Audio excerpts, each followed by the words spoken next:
Good day. Today we're reading Genesis 39. Joseph in Potiphar's house.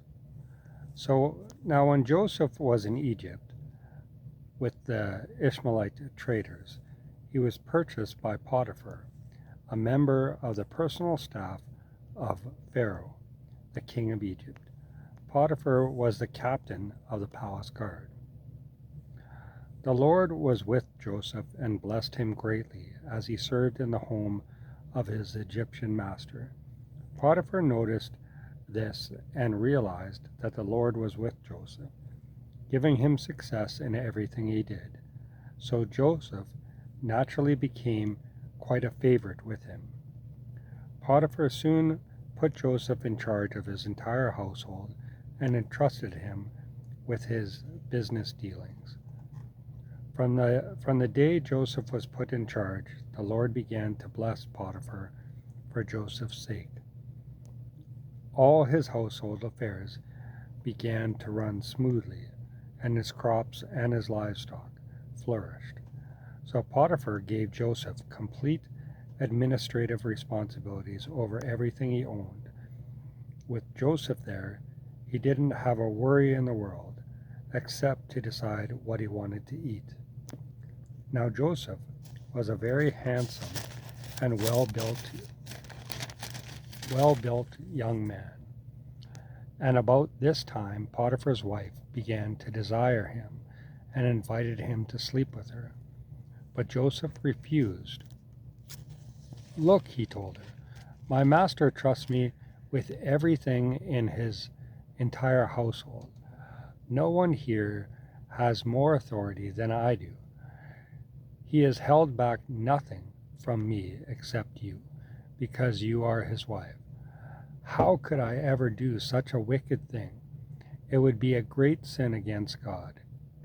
She kept putting pressure on him day after day, but he refused to sleep with her, and he kept out of her way as much as possible.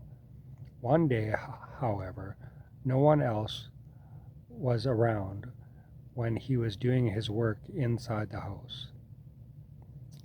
She came and grabbed him by his shirt, demanding, "Sleep with me." Joseph tore himself away, but as he did, his shirt came off. She was left holding it, and he ran from the house. When she saw that she had his shirt and that he had fled, she began screaming. Soon all the men around the place came running. "My husband has brought this Hebrew slave here to insult us," she sobbed. "He tried to rape me, but I screamed. When he heard my loud cries, he ran away and left his shirt behind with me." She kept the shirt with her, and when her husband came home that night, she told him her story.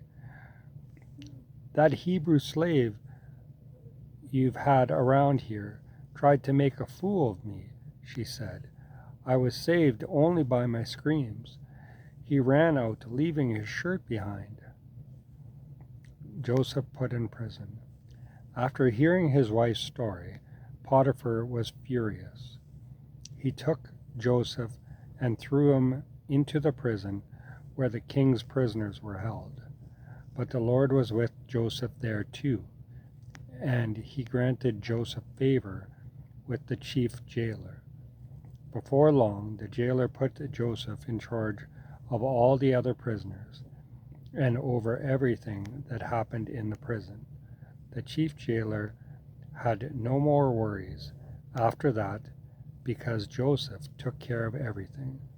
The Lord was with him, making everything run smoothly and successfully.